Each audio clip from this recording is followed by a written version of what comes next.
어떤 분들은 진짜 2030년까지 10배 갈 수 있다고 얘기하더라고요. 근데 그게 가능한 미래라고 보세요? 저는 그거 될 것 같은데. 아, 그래요? 예. 좋은 기업을 사서 오랫동안 들고 가자. 이 원칙 하나 있잖아요. 여러 가지 원칙 중에 한국에서는 먹힐 수도 있고 안 먹힐 수도 있다는 거죠.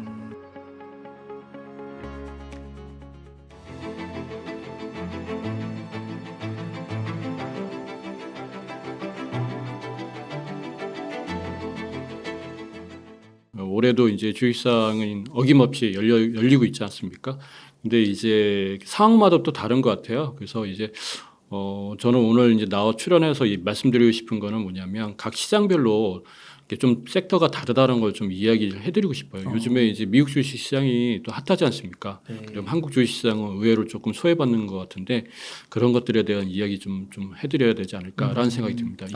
그러니까 미국 시장의 섹터와 한국 시장의 섹터를 나눠서 봐야 된다. 네네. 그러면은 뭐 한번 미국 시장부터 한번 볼까요? 일단 그 우리가 이제 투자를 하실 때 그 다 같지는 않거든요. 미국 시장도 같고 그다음에 한국 시장도 같고 일본 시장도 같고 독일 시장도 같고 프랑스 시장도 같고 중국 시장도 같고 그렇지는 않습니다. 그러니까 투자를 하실 때는 그 시장에 맞는 그 투자 전략이 있고 그 시장의 상황에 보셔야 되거든요. 근데 이제 혹자는 이런 얘기까지 해요. 유명한 이제 투자 전문가신데 시장을 알려면 그날의 그 국민성까지도 알아야 된다라고 얘기합니다. 예. 그러니까 우리가 공부를 하시는데 뭐 투자책을 우리가 투자 공부하시잖아요. 책 보고 이제 전문가들의 이야기 듣고 공부하시는데 그게 각 나라마다 맞지가 않을 수 있다는 거죠. 예. 맞는 경우도 있고 틀린 경우도 있고 그래서 이제 그런 부분들을 우리가 이제 좀 아시고 접근하셔야 돼요. 무조건 예전에 이제 브릭스라고 기억나시잖아요. 네. 브릭스 펀드. 무조건 뭐 같은 개념에서 그 한국 투자처럼 미국 투자처럼 같은 개념으로 투자하셨다가 낭패 보는 경우도 계시고 그다음에 이제 중국 시장도 마찬가지로 요즘에 핫했던 것 중에 하나가 요 몇 년 사이에 차이나 전기차라고 있지 않습니까? 네. ETF.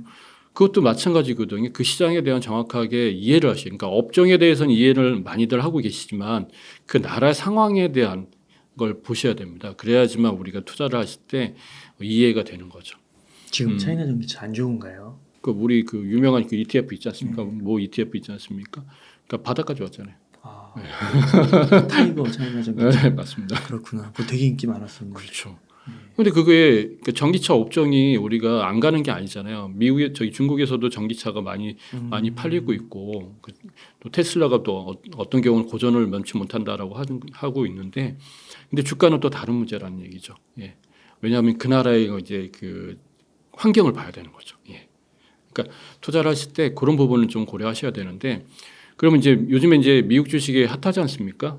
뭐 MS가 1등을 차지했죠. 한번 이제 장중에 찍었으니까. 그다음에 애플은 뭐 이제는 밀렸다 뭐 이런 얘기도 하시고 이제 제2의 또 제3의 시가총액 1등이 엔비디아냐 테슬라냐 뭐 이런 얘기도 계속해서 나오고 있지 않습니까? 근데 중요한 거는 그런 것 같아요. 미국 주식 시장하고 지금 한국 주식 시장하고 너무 차이가 크다는 겁니다. 네. 예, 지금 아마 많이 느끼실 거예요. 미국 주식 투자하신 분들은 연일 주가가 상승하는 거를 그 수익률이 늘어나는 걸 보실 수 있고 그다음에 한국 주식을 갖고 계신 분들은 뭔가 이렇게 좀 안 맞아. 이게 시황이나 이런 거 보면 분명히 좋은 것 같은데 주가는 안 올라가는 그런 모습 있지 않습니까? 네. 계속 파란색이고 올라갈 만하면 또 다시 빠지고 뭐 이런 건데 그거는 이제 미국 시장이 갖고 있는 가장 강력한 장점이 뭐냐면 수급입니다. 수급. 예. 그러니까 시장이 매우 크다는 거죠. 전에도 한번 여기 나와서 말씀드렸는데 가장 중요한 건 시장입니다. 그러니까 그 매수를 할 수 있는 수급이 지속적으로 있냐 없냐가 중요한 거잖아요. 그런데 전 세계 시가총액 50%를 장악하고 있는 미국이라면 끊임없이 돈이 들어올 수가 있는 환경입니다. 그러니까 예를 들어서 애플, 마이크로소프트 뭐 이런 거 좋다 그러면은 또 전 세계 자금이 계속해서 들어오는 거죠. 들어온다는 건 뭐냐면 매수를 할 수 있는 여유가 되는 건데 그러나 그 외에 미국을 제외한 대부분의 나라는 수급이 굉장히 작은 나라들이거든요. 그러니까 실적이 좋음에도 불구하고 계속해서 사줄 수 있는 그 룸이 작아요. 그러다 보니까 거기서 이제 제한돼서 왔다 갔다 하는 거죠. 그러니까 우리 이제 대표적으로 이제 삼성전자도 그 룸 안에서 정말 답답하게 움직이는 거예요. 사실은 만약에 삼성전자가 저기 뭐 미국 시장에서 당당하게 나스닥 상장돼 있다 그러면은 지금 같은 모습은 아니겠죠. 그래서 이제 첫 번째는 수급의 문제라 보시면 돼요. 수급. 네. 예. 수급. 계속 살 수 있는 수급의 문제. 근데 그게 이제 미국 같은 경우는 대부분의 이제 애플부터 해서 많은 기업들의 그 주주 구성이 펀드로 돼 있잖아요. 자산운용소 돼 있잖아요. 네. 그러니까 자산운용소는 계속해서 돈이 들어올 수 있는 구조를 갖고 있는 시스템을 갖고 있는데 이 회사가 좋다 그러면 계속해서 살 수 있고 그다음 팔지도 않고 좋으니까 계속 돈은 들어올 거니까. 그러니까 이제 팔지도 않고 살 사람은 많고 하면 주가는 계속해서 올라갈 수밖에 없는 거죠. 그게 지금 미국 시장의 가장 강력한 모습 아닌가 싶습니다. 장점 아닌가 싶습니다. 그러면은 이 첫 번째 수급, 뭐 시장의 규모 이걸로 비교해서 봤을 때는 한국 시장은 그렇지 않은 거네요. 매우 작죠. 요즘에 제가 이런 얘기를 추가적으로 더 드리고 있는데 일본 주식시장 굉장히 좋은 거 아시죠? 일본 주식시장이요. 예. 지금 1월 달 들어가서 주가가 급등을 했습니다. 아. 예. 그냥 막 치고 올라가고 있거든요. 예.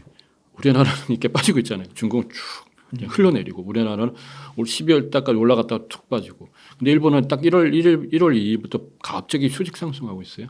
뭐 대표적 워렌 버핏이 이제 투자하신 그 이토츠부터 해가지고 상사 5개 있잖아요. 수직 상승이고 도요타도 마찬가지고 이게 왜 그러냐하면 우리나라하고 정말 그 다른 원래 우리나라하고 비슷한 모습의 구조였어요. 그러니까 굉장히 보수적이고 시장도 큼에도 우리보다도 한 3배 정도 큼에도 불구하고 굉장히 좀 보수적이고 뭐 역동적이지도 못하고 이런 시장이었는데 그 시장의 장점을 다시 이제 가져오기 시작하면서 수급이 늘어나기 시작하는 거예요.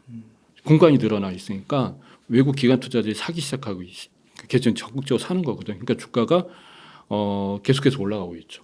뭐 막말로 삼성전자하고 도요타하고 비교하면 객관적으로 비교하면 어디가 더 낫겠습니까? 삼성전자. 그렇죠. 네. 근데 시가총액은 전혀 다른 모습을 보이고 있는 거예요. 아. 일본의 도요타하고 한국의 삼성전자하고 다른 거죠. 그래요. 예. 우리 한 3배 정도 돼요, 룸이. 와. 예. 그리고 또 하나 일본하고 이제 한국으로 넘어와서 얘기를 드리면 일본이 그동안 이제 주가가 못 올랐던 이유가 굉장히 보수적이었대요. 뭐 사실 뭐 돈 버는 일이 별로 없으니까 그렇지 않습니까? 그 우리나라는 되게 역동적인 산업을 갖고 있음에도 불구하고 주가가 이렇게 못 올라가는데 일본 같은 경우 역동적이지 못한 상태에서 못 올라간 거기 때문에 이건 다른 문제인데 근데 일본이 주주 현황을 보게 되면 놀랍게도 우리는 주주 현황이 다 어떻게 되면 최대 주주 뭐 창업자들 뭐 재벌 위주로 돼 있잖아요. 뭐 우리나라 중소기업 같은 경우 중견기업 같은 경우 50%가 48%가 최대 주주 단일 주주로 돼 있으니까 자기 회사니까 그죠? 근데 거기 같은 경우는 도요타 같은 경우만 하더라도 1대 주주가 은행이에요. 생명보험사 뭐 이런 식으로 돼 있어요. 그래서 경영 자체가 주도권이 일본 기업하고 삼성, 그러니까 우리나라 기업하고 이게 좀 달라요. 여기 금융기관이고 여기는 우리 이제 그 창업주라든가 재벌 구조로 돼 있고. 근데 여기를 그러면 주가가 올라가야 되는데 일본 잘 아시겠지만 일본에는 그 은행 같은 경우 굉장히 금융권 굉장히 보수적이지 않습니까? 그러니까 돈 벌 게 없으니까 그냥 뭐 주가 올리는 것도 관심 없고 막 그런 상황이었던 거죠. 그런데 얘네들이 바뀌기 시작하고 있는 거야. 관심도 그러니까 이제 바꿔야 되겠다. 이러지 않으면은 성장하지 못한다 하니까 이 금융기관들도 바뀌고 있고 그 다음에 대표적으로 이제 저도 몰랐는데요. 놀라운 사실이 뭐냐면 PBR이라고 있죠. PBR 1 미만이 일본이 1 미만이 43%답니다. 상장사가. 와, 엄청 싸네요. PBR 같은 경우가 1 미만이라면은 그 자기 자본의 그러니까 대출이 작다는 얘기거든요. 반대로 얘기하면은 돈이 많이 쌓여 있다는 얘기잖아요. 그러니까 이게 저평가라고 평가해야 될지 모르겠지만 어쨌든 간에 다른 얘기로 하게 된다 그러면은 돈을 ROE도 굉장히 높아요. 자본 수익률도 엄청 높은데 현금은 계속 쌓여 있고 이 현금을 쓸 줄을 모르는 거지. 그럴 수밖에 없는 게 뭐 나라가 뭐 역동적이지 못하고 하니까 그럴 수 있는데 지금 이 부분이 해소가 되고 있답니다. 네. 그래서 자사주 매입을 하거나 아니면 행동주의 펀드가 들어가지고 적극적으로 근데 이게 이제 정부에서 나서서 하고 있거든요. 일본 정부에서. 그다음에 이번에 1월 달에 주가가 급등할 수 있었던 것도 뭐냐면은 금융 완화 정책을 지속하겠다 이런 거죠. 그러니까 이런 변화가 지금 우리나라보다 3배의 룸을 갖고 있는데 그동안 보수적이고 소극적이었는데 변화해야 되겠다고 생각하니까 이 룸에 이제 워렌 버핏 같은 사람들이라든가 외국 기관 투자자들이 적극적으로 들어가서 주가를 부양시키고 있다. 이렇게 보시면 되는 거죠. 네. 예. 근데 반대로 우리는 조금 거꾸로죠. 네. 그 한국은 그러면은 뭐 희망은 있는 건가요? 저는 안 될 것 같은데. 재벌이 그걸 해주겠습니까? 안 해줄 것 같은데요. 네. 지금 뭐 4세, 3세 다들 경영 복귀하고 있잖아요. 네. 뭐 유명인들 뭐 인플루언서도 계시고 막 그러는데 다들 복귀하고 있지 않습니까? 그게 이유가 뭐겠어요? 그럼 어떻게 해야 돼요? 한국 시장을 떠나는 것밖에 없어요. 아니요, 그렇지 않죠. 그러니까 이게 한국 시장을 비관적으로 보려고 제가 이런 말씀 드린 게 아니라 저도 한국 시장에서 오랫동안 주식을 해본 사람이라 느끼는 건데, 그러니까 아까 서두에 말씀드린 대로 시장을 이해를 하는 게 중요하고 그 시장에 맞게끔 투자 전략을 수립하는 게 굉장히 중요한 거죠. 그러니까 미국 주식 시장 같은 경우는 우리가 이제 장기적으로 해도 되는 거고 수급이 계속 있고, 근데 한국은 매우 수급이 제한적이니까 아무리 좋은 기업이라도 실적이 받쳐준다 하더라도 이게 집중적으로 돈이 몰렸다가 집중적으로 돈이 확 빠지는 게 됩니다. 그러니까 어떻게 해야 되냐면 단기적으로 접근을 할 수밖에 없다는 거죠. 그러니까 우리가 이제 그 투자 원칙이라 하는 거 뭐냐면은 그런 거 있잖아요. 좋은 기업을 사서 오랫동안 들고 가자. 이 원칙 하나 있잖아요. 여러 가지 원칙 중에 이게 한국에서는 먹힐 수도 있고 안 먹힐 수도 있다는 거죠. 근데 그게 무조건 된다 해서 진리처럼 받아들여서 받아들이면 안 된다는 거죠. 안 된다는 거잖아요. 네. 맥락이 다른 건데. 다르죠. 브라질 채권 갖고 있어 보고 그다음에 중국 채권 갖고 있어. 중국 투자해봐야 다 똑같은 거지 않습니까? 예. 그러니까 근데 미국도 그 다 그렇지는 않고 이제 시가총액 큰 기업들만이 그런 거고. 근데 이제 대표적으로 한국 시장 같은 경우 조금 그게 이제 불안하다. 예, 이렇게 봐야 돼. 변동성이 클 수밖에 없는 시장인 거죠. 그렇군요. 그러면은 지금 미국 시장을 조금 들어간다고 하면 뭐가 좋아 보이세요? 일단은 이제 우리가 저희 매그네트 센터라고 하나요? 네. 예, 7개 기업. 그 기업은 뭐 당연한 다 거죠. 좋고. 예. 막 거품 논란은 없어요. 이게 거품이라는 건요. 네. 떨어질 거라고 예상하는 거잖아요. 근데 그게 안 떨어지고 있다는 거지. 예. 그러니까 거품이라고를 얘기하는 게 예를 들면 그 갑자기 하나의 산업이 태동했을 때 거품이 생겼을 때는 거품이지만 집중적으로 몰렸을 때, 근데 그게 아니라 지금 주식을 팔지도 않고 오랫동안 들고 있는 상태에서 주가가 올라가는 거는 거품이 아니라고 보거든요. 그럼 계속해서 그러니까 강남 집값하고 똑같은 거죠. 강남 집값 거품이라고 볼 수 있나요 지금? 아니죠. 네, 그거 똑같은 거죠. 네. 그렇구나. 네. 그러니까 그 보유한 사람들은 뭐 떨어지나 오르나 안 팔잖아요. 그러니까요. 네. 거품이라는 거는 조금이라도 문제가 되면은 팔겠다는 사람들이 많이 포진됐을 때 나오는 현상이잖아요. 그러니까 그만큼 취약한 거잖아요. 근데 이거는 그게 아니죠. 예. 이거는 예를 들어서 미국 주식 같은 경우 대중이 갖고 있겠습니까? 대중이 많이 갖고 있겠습니까? 아니면 자산운용사가 많이 갖고 자산운용사가 많이 갖고 있더라고요. 그렇군요.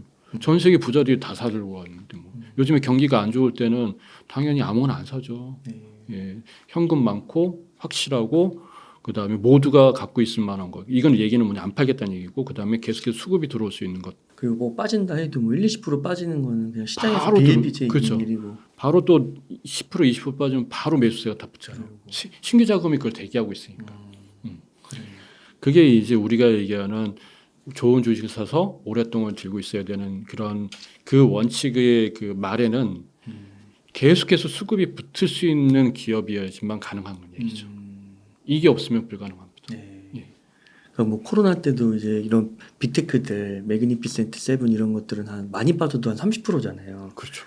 그렇게 이제 지지선이 나오는 거군요. 그렇죠. 계속 이제 저점 올라가는 거죠. 우리가 고점 올라가는 건 중요하지 않고요. 좋은 기업은 저점 올라가는 게 제일 중요하죠. 계속 그걸 받아주려고 하는 거고. 그렇군요. 그러면은 그 빅테크 위주로 미국 주식을 하면은 가장 무난한 거고. 그렇죠. 지금으로서는 그 예전에 핫했던 거 미국 다 마찬가지, 미국도 한국처럼 마찬가지인데요. 그러니까 이제 선택과 집중으로 지금은 돈이 흘러가고 있는데 그 예를 들어서 뭐 캐시우드가 운영하시는 그 ETF 있잖아요. 예. 그거 우리나라하고 똑같아요. 확 올랐다, 확 빠져서 아직도 바닥이에요. 그러니까 그런 중소형 기업들은 니비안, 예? 그다음에 루시드 뭐 이런 것도 있잖아요. 한창 막 했던 거. 얘네도 우리나라하고 똑같아요. 급등하고 빠져가지고 회복 못하고 있는 거하고 똑같아요. 이런 것들은 관심이지 이게 어떠한 뭐 언제든지 이게 이제 이런 것들이 이제 거품이라 봐야 되겠죠. 예, 그러니까 이제 선택과 집중으로 초대형주 하시고 그다음에 그다음에 이제 요즘에는 이제 그 경기가 좀 어려운 상황이잖아요. 그러다 보니까 전에도 계속 말씀드리지만 제약주하고 필수비재 이런 것들도 굉장히 좋죠. 예. 그럼 한국 주식에서는 뭘 사야 돼요? 한국 주식이요? 네. 외국인이 좋아할 만한 거. 아, 네. 지금은 개인들은 우리가 얘기하는 이제 단타 위주로 움직이고 있는 그 개인들 말고요. 내가 좀 투자를 해야 됐다는 개인들이 거의 없어요. 수급이 확 줄어들었지 않습니까? 물렸거나 돈이 없거나. 그럼 결국은 외국인들밖에, 그러니까 기관 투자자들도 엄밀히 따져보면 개인들의 돈이잖아요. 예. 그러니까 지금 외국 기관 투자들이 좋아할 만한 걸 투자하셔야 돼요. 대표적으로 뭐 반도체 업종밖에 되겠습니까? 한국에는. 그러네요. 전 세계적으로 반도체가 굉장히 핫하지 않습니까? 그죠? 그러니까 반도체 업체가 가장 1순위로 지금 보고 봐야 되고 대한민국에서는 그 다음에 이제 추가적으로 봐야 될 건 대한민국에서는 이제 시가총액 탑 안에 들어가는 걸 봐야 되겠죠. 좀 시가총액 큰 것들을.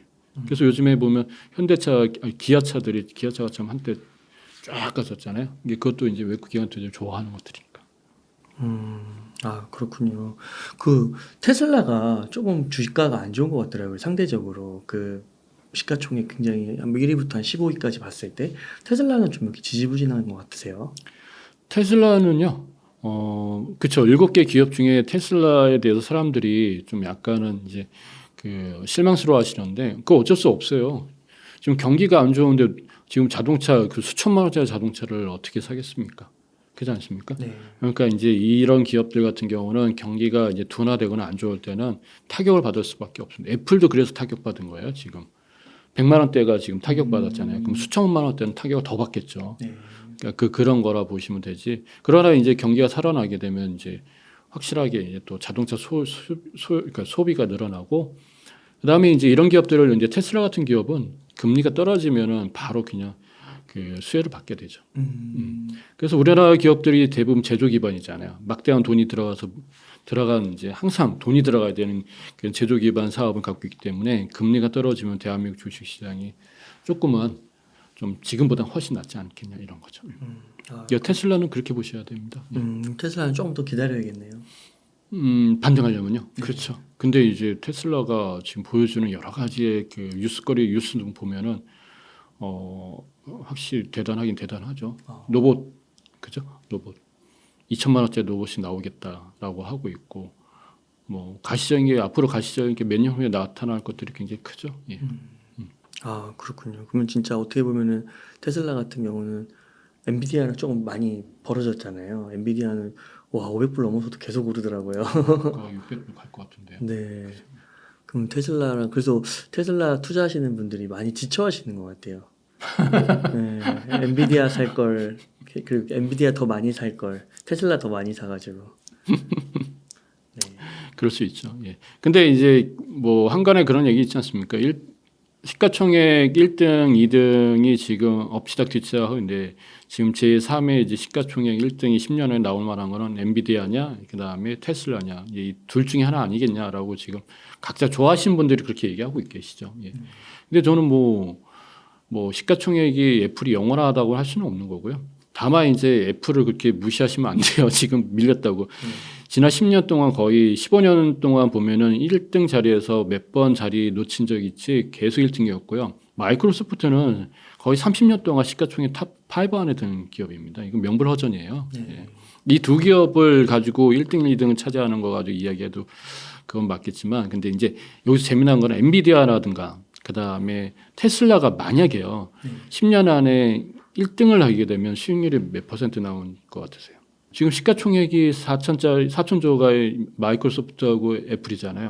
그러면 테슬라가 1,000조 정도 되거든요. 그럼 4배 차이래. 그럼 400% 수익률을 일단 깔고 가야 되잖아요. 근데 애플하고 마이크로소프트가 지난 10년 동안에 오른 추이를 보면 700에서 1000% 올랐단 말이에요. 와.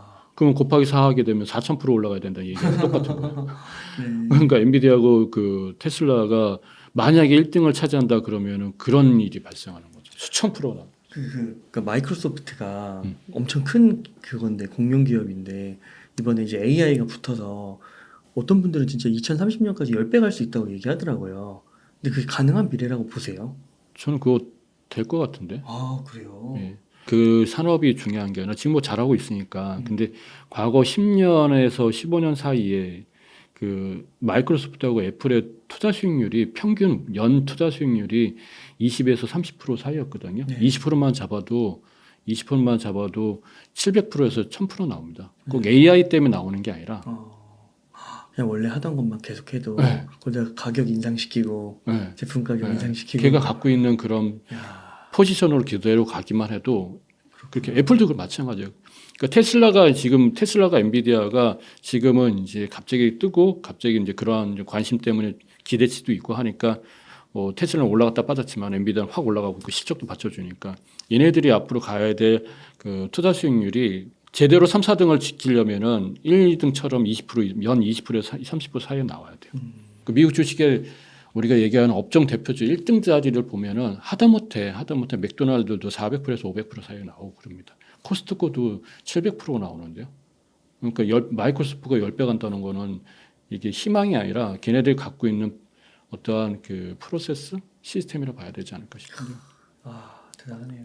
만약에 거기다가 이제 엔비디아가 이제 테슬라가 1등 친다 그러면 수천 프로 가는 거지. 네. 한번 기대해 보시죠. 그거 좋아하시는 분들 1등을 원하신다면. 와.